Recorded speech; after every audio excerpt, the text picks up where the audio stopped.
We are back at CBY Spotlight, the podcast when the CBY rabbis place the spotlight on one of our members, and this week we place the spotlight on Daniel Rosenberg. How you doing, Daniel?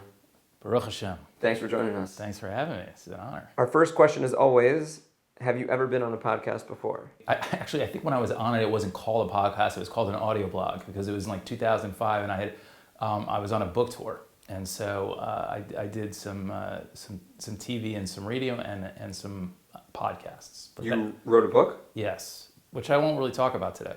Okay. Can you, of course, part of our podcast is to help people in our shul get to know each other. We have a very large shul with lots of members. So can you briefly introduce yourself and your family? Tell us about the Rosenbergs. I'll start with the best part, which is my wife. We've known each other since 1993. Met the first day of work. We have been married since 2001. And Leora is originally from South Africa. And we have two amazing children. Tasha, she's our oldest. She's going to be 20 in 2 weeks, B'ezrat Hashem. And she is at Stern. She just got back from Shalavim for the year, graduate of Frisch. And my youngest, Michaela, is 16, and she's a junior at Frisch. And because I'm sure this is going to be your next question, everyone, other than my wife, was born and raised in Manhattan until we moved to Teaneck. Leora is from South Africa and then moved to Florida, Newton, Massachusetts, and then went to UCLA. And my wife was one of the top ranked gymnasts in America. She was a top 10 rhythmic gymnast. And I met her in my first day of work. Wow. So I want to get into more of that story. We're definitely going to explore some of that family background. But before we get into any of that, just a more perhaps mundane question. Where do you daven Shabbos morning? Can you describe some of your involvement in B'nai Yeshurun? First of all, I have to say it was one of my biggest, I don't want to say fears about moving out of the city, but I had an amazing, I became observant, started keeping Shabbos in, I think it was 2010. So I'd only really known about keeping Shabbos in the city and wasn't really exposed to suburban communities. I'd only lived on the island of Manhattan my whole life, so when I moved here, my rabbi in New York, Rabbi Schippel, said, Daniel, if you're going to move, it's got to be Teaneck and it's got to be CBY. And when I met Rabbi Schreier and Rabbi Weinberg and Rabbi Zatz, it was just very clear to me that it was my hashkafa. It felt like home. And I go to the 9:15 minyan, and I go to the 8 a.m. weekday minyan, although today I did the 6:05 a.m. with Rabbi Zatz. Where were you guys? And we had a bris actually at 7. We had a good excuse this morning. That's why there's no tachlin. Perfect. Yeah. So thanks for that. So that's I quite enjoy. I've really met some amazing people here, so I feel very blessed for that. All right, so you mentioned that you and Leora met on your first day of work. So what was that and how? So I was interviewing for the mailroom at one of the big talent agencies in Hollywood, and first I met with human resources. For the mailroom? For the mailroom. So I had a college degree and applied for the mailroom, which statistically I was told is harder to get into than Harvard Law School based on the amount of applications and the amount of acceptances, because there's only like 4 spots and a lot of applicants, because it's the training ground for future. You worked your way up from there. Yeah, and so there were lawyers in the mailroom. It was just a little bit of a shock, sort of how that worked. And I was not really versed in the ways of Hollywood at that point. So I show up for the interview with head of human resources, and through some networking, I had gotten an interview with one of the biggest agents in Hollywood who was just going to sit down with me for 15 minutes, and I was trying to use that as leverage to try to get the job. So I go up to the 18th floor, which is where the motion picture department was, and I tell the receptionist that I'm here to see Andrea Eastman, was her name. She cast The Godfather, love story. And she represented like Richard Gere and Stallone and Billy Crystal. And so the receptionist calls the office, and I was told to sit down. Next thing I know, the door opens. My wife comes out. I don't know, of course, it's my wife. And she said, and she just got like really into my personal space, and she says, I'm really sorry, but Andrea has to go to Los Angeles last minute. So I'm really sorry, but she can't see you right now. And I thought, oh, that's strange that she would like be in my personal space. But obviously she thinks I'm cute, and and so never thought about it again. And then weeks later, I got the job. I'm pushing my mail cart around. I was delivering her mail to her. We became friendly. And I never understood what actually was going on. What transpired? And then what transpired. And then years later, we somehow talked about the first moment we met each other, set eyes on each other. And I said, yeah, you were just obviously really into me because you got right in my space. And she said, no. She said, I didn't want to embarrass you in front of that you came all this way for that meeting, and I didn't want people to know that we were canceling on you. And I thought, everything I needed to know about my wife, I knew that in the first interaction. Wow. Wow. That is definitely not your average shidduch date, but certainly an interesting way to meet your wife to be. So you begin your career as in the mailroom. You work yourself up. Ultimately, you're a producer. And you worked on some major films. Can you talk about some of the major films you worked on, some of the people that you worked with? I found out very quickly that agenting wasn't for me. And I left the agency world, and I actually started doing odd jobs in order to fund my habit as a wannabe film producer, because there's not a lot of money in being a struggling film producer. So I started consulting. This is just when the internet was coming out. So I started consulting in Silicon Valley for companies that were trying to get into Hollywood, like licensing music or film rights. Wow. And I, at the time, was trying to put a movie together, and it took me 3 years to get my first movie made. And it was a movie called Novocaine. It was with Steve Martin, Helena Bonham Carter, Kevin Bacon. It was a dark comedy about a dentist. Steve Martin played a dentist. Yeah, it was an amazing experience. I sort of feel like I got my MBA on set. And your bacon number is 1. My what number? My bacon number is 1. So that means the entire shul is 1 degree from MBA. So after Novocaine, I became a studio executive at a company called Revolution, which is a division of Sony, and we produced movies like Made in Manhattan, Mona Lisa's Smile, Triple X, Black Hawk Down, Anger Management, and Little Black Book. These were all, a few of those were made out of New York. By this time, I'm sort of in my early 30s, and then while I was producing Novocaine, a friend of mine that I had grown up with he was from Great Neck. He had gone to high school in the city, and we became friendly.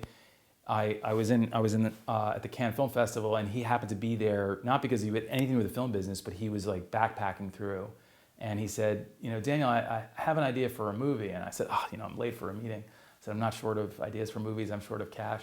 And he said, no, here's the opening scene. And he pitches me the opening scene of the movie. And he said, there's a guy, and he's in a jail cell, and he's telling you he's committed the perfect bank robbery. And you know he's lying to you because he's in a jail cell. And at the end of the movie, you realize that he's actually not in a jail cell. He's still in the bank, and he did commit the perfect bank robbery because he's hiding out and he's about to walk out of the bank. And I said, oh, that's really great. I said, what's the middle hour and a half of the movie? He's like, I haven't figured that out yet. So I said, well, you're one of the smartest, most overeducated friends I have. So if you tell me you want to write this movie, I'll help you. And at that moment, we made a deal. We made a financial deal just on a handshake, and never ever papered the deal. And we then spent the next year developing what would become Inside Man. And he had never written a screenplay, so he didn't even know how to paginate it. I had to send him. He would send me paragraphs, and I'd say, have you never seen a screenplay? And he said, well, not really. And then I would send him screenplays, so he would read them and then try to emulate the format. And he was a computer science major, so he didn't buy screenwriting software. He actually figured out how to get Microsoft Word to do it. And next thing I know, a year later, we had a finished script, and I didn't really know how good it was. I was the only one reading it. No one else had read it. And so I went to my boss at the time, who was Julia Roberts' producing partner, and I said, hey, I've been developing this on my own.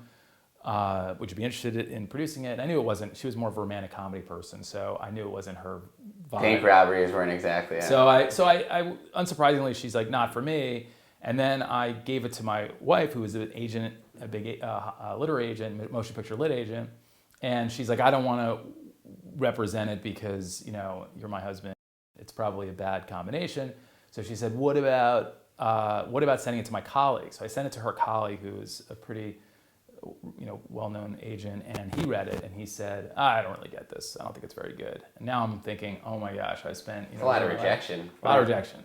And then I send it to an agent at every agency that I work with, and within 48 hours, I got 2 phone calls, one from Endeavor, which is actually now part of William Morris, and one from CAA.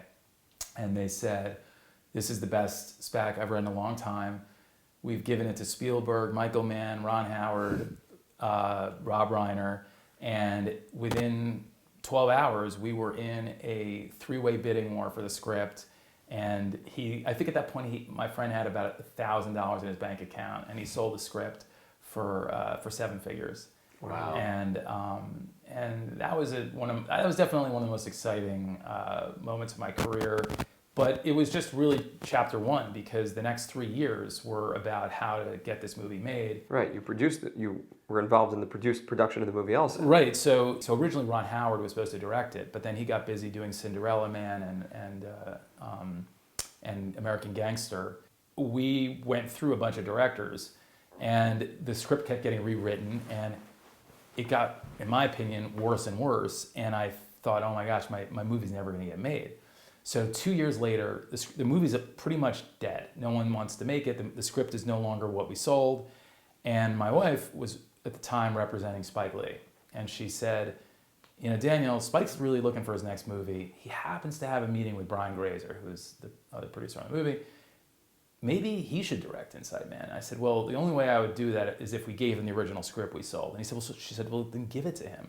So we sent the script to Spike. He called me Spike has the most unbelievable work ethic. Within 24 hours, he called me and said, all right, I got my meeting with Brian on Tuesday. What do I have to say to get him to give me the movie? I said, honestly, Spike, I think you just have to show up and tell him you want to direct it. He called me from LA and he said, all right, now what? And I said, well, who do you think should play the lead? And he said, I would love Denzel, who he made 3 movies with. Denzel Washington for our audience. Yeah, not Denzel Smith. And he said, he calls him D. That's his name. Of course. I thought I was So do D, I, yeah. but yeah. And he goes, I'm gonna call D. So he sends a script to Denzel, and then I'm at work. He comes back like a couple of days later, and he calls me up at work, and he said, what are you doing tonight, Daniel? And I said, I don't know. I don't have any plans. I was like, actually, my wife's scheduled for a C-section. No, I'm not sure. So he said, you're coming with me to the Knick game. And I'm thinking, okay, first of all, I grew up 7 blocks from Madison Square Garden, maybe 10. But what New Yorker? That's literally the most quintessential New York experience. Being Spike's, courtside with Spike Lee. Courtside Spike Lee. So we go to the game, and as we're waiting for the game to start, the phone rings, and it's Denzel, and he says, I'm in. So now it turned into What a night. What a night. And then we had to the first person actually wanted to do the movie was Jodie Foster. And then, so we had Jodie, we had Denzel, but Universal wouldn't greenlight it until we knew who the bank robber was. And at the time, Clive Owen was actually the hottest up and coming star, and that's who they wanted. And if we didn't get Clive, they didn't know if they were gonna make the movie, but we ended up getting him. And that was sort of. That's when everything turned. That was it, and then I actually quit my job as a studio executive a couple of weeks later and focused on producing the movie. Wow, amazing story. Anyone who wants to know your Mel Gibson or other story, I guess, will have to invite you out for lunch. Okay, so you mentioned that 2010 you began keeping Shabbos. Obviously, that's, I imagine, a longer story than we have time for in this podcast, but the more succinct version of your path towards Orthodox Judaism, together with Leora Eisman. At that point, you were married? Yeah, so we're married. Our kids are in very secular private schools in Manhattan. We asked the head of the lower school to help us have Natasha eat kosher style during, I don't even remember what prompted it, but she made a comment to Leora, something along the lines of, well, maybe you should be in a Jewish day school. And it was actually meant as an insult, we're pretty sure. I would imagine, right. Sounds but almost anti-Semitic. It was the biggest wake-up call for her. Now, I thought it was totally normal. I went to one of the same kind of school growing up in Manhattan, and so it didn't faze me. But Leora just really felt we were being, she grew up in South Africa, very traditional, and because of that, she was very sort of exposed to very traditional Jewish liturgy and observancy, and so I had no context, but eventually we started putting our kids in more and more religious schools. We started at Heschel, then my younger daughter, so we went from like Central Synagogue to Ethical Culture to Heschel to MDS, and climbed the ladder. And this is over years. And my younger daughter, started at SAR for kindergarten, and then she went to MDS. So we, and we were just winging it. We had no idea what we were doing. For us, it was like we were just asking a lot of questions. We were, thank God we were successful at work. It wasn't like we were missing things in our life. We were just kind of at a point where we're like, so is this it? Like we're just supposed to keep making, going through life, just making movies and going to parties, and like, is that what all there is? And I think that was kind of what prompted us to, it was man's search for meaning. It was really, what are we doing? And there was so many stories along the way. I mean, I really want my wife to actually write the book, because it's hard to believe, all the people that helped us, all those, the many things that we thought were really negative, that turned out to be massive pluses. Like I was struggling in my business. We had to sell our apartment, forced us to move to the West Side. We never would have moved to the West Side otherwise. And next thing I know, we end up in a building that has a shtibel in it. Everyone's religious. My downstairs neighbor becomes my rabbi for 10 years. That's Rabbi Schippel? Rabbi Schippel. But then across the hallway from me is Rabbi Robinson.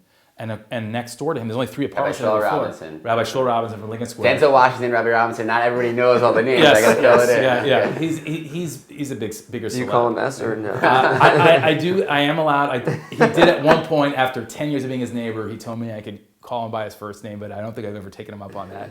And then the other rabbi on my floor, there was only 3 apartments. It was Rabbi Robinson, Rabbi Karasik, the blessed memory, who was the most patient neighbor with us, and us. And everyone's like, oh my gosh, you live on the floor with 2 major rebbeim. You must have had to be on your best behavior. I'm like, no, they had to be on their best behavior.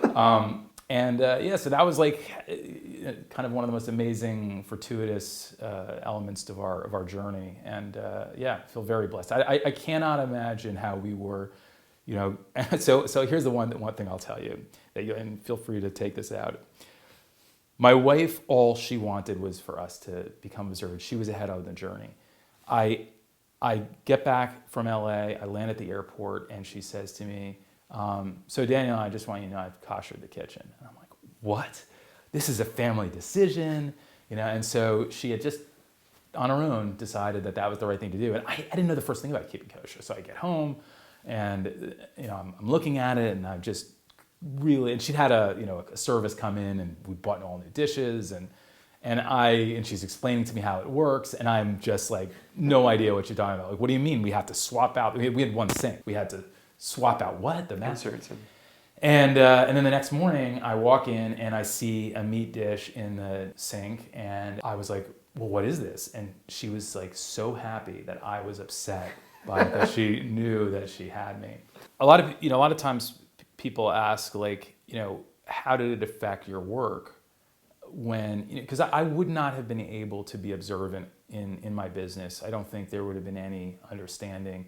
The movies, Friday night you're on the movie set and you're not leaving, and there's just that expectation.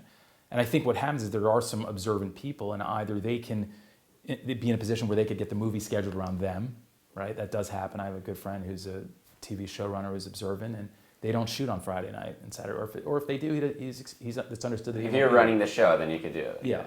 So one day I get a call on a Friday, and I was producing a TV series for Chipotle, the restaurant chain, and we were shooting some promos in LA on the Monday, and I get a call from the celebrity, from his manager who's going to star in them, and he says, sorry to tell you, but he won't be on set on Monday. He got another offer, and it's very lucrative, and you're not paying him because it's just promotions, so he's going to take that. I said, well, what are you talking about? I was like, we're building sets right now. Like, yes, we're not paying him, but we're investing hundreds of thousands of dollars in the shoot. You can't just, he's like, well, sorry. I was like, well, no, it doesn't work that way. You can't, we have a deal. Like, I have emailed. He's like, all right, well, you'll sue us then. And so he hangs up the phone, and now I'm white. I can't, it's like minutes before Shabbos. I can't call my client because I don't have time to explain it to them.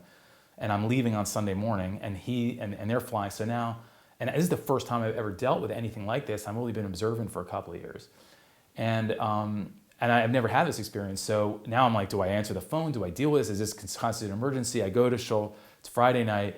I must have been white because I walk in and all my friends are like, are you okay? What's going on? And I actually told them what happened, and they're like, we're gonna daven for you. And I'm like, great. and all day the next day, I'm hearing my phone ring, and I'm not answering it, but I'm sweating, and it's ringing and ringing and ringing.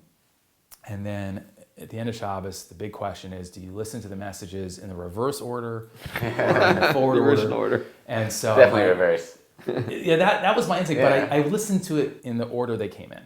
And the first message was, Daniel, I don't know why you're picking up. We got to figure this out. You got, he's not going to be there, and you got to reschedule and call me back. Next message, Daniel, it's me again. I don't know if you're playing games, but we got to figure this out because, and third message, Daniel, just call me back, dude. All right, I get it. You're upset. Fourth message, okay, listen, we'll work this out. By the end of the message, it was like, okay, you win. I get it. You're playing hardball, and basically by not picking up the phone, he had talked himself into realizing he was not going to get away with it. So It was that was a defining moment for me. Wow. Yeah. Shabbos saves the set. Shabbos saves the Jews. It doesn't always happen, but it's nice when you hear a story like that. Yeah, I don't hear about the other stories. Yeah, you do. But listen, I needed that story. Like I needed, That was physic, yeah. for someone who just didn't really understand the concept of disconnecting, being rewarded at that stage of my observancy. It was really critical. Are there any other like major moments in your spiritual journey, moments of like epiphany that you can identify that were significant in your journey that brought you to Torah and mitzvahs? So we had decided to keep our first Shabbos. So my wife, Leora, in order to encourage me to keep Shabbos, I would say to her, what do you want for our anniversary? And she'd be like, you don't have to buy me a gift. Let's just keep Shabbos. She really spearheaded this. Oh, yeah. No, we took the journey together, but she was so good at making sure we were aligned that it was such a... Should have been interviewing Leora. Yeah, by the way, you should interview her. Next season, yeah. Yeah, next season 2. So, she's more impressive in every which way anyway. So she was representing... She'd represented Katherine Heigl, who's an actress who's on a very... she was in some pretty big movies. We decided to keep Shabbos for the first time ever. And we get a call from Katherine, of course, on Monday, and she says, I'm going to be in New York. This is the premiere of my movie, 27 Dresses. Will you guys be my guest? When is it? It's Friday night. So Leora said, I think we're going to have to call you back on that. So she's like, well, I don't know the rules of Shabbos, but maybe if we don't carry anything, if we don't have a ticket, and we just sit there, we're not really breaking Shabbos. So we call a rabbi, and he said, look, why don't you just start next week? Which I was like, the rabbi said that. He gave us his blessing. You never kept Shabbos before. This is your first Shabbos. He's like, just start next week. And so I was like, okay. And she's like, I'm like, that's a great idea. And she's like, no, we made this commitment. We're starting this week. And I was like, okay, we're starting this week. So she called up Katherine Heigl, and Katherine's actually Mormon. And she said, you don't know how much I respect that. And so she actually was really touched that was more important to us, because she knows, people don't turn down invitations to premieres. And she we didn't. We stayed home. We have lots of stories about how we didn't know you couldn't serve dairy and meat together, and just really had to figure it out on the fly. Along the way. Yeah. Wow. Yeah.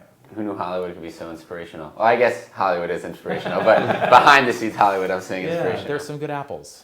Okay, we're going to move to our rapid fire question section. We're going to just ask you a bunch of questions, quick answers, just to get another side of your personality.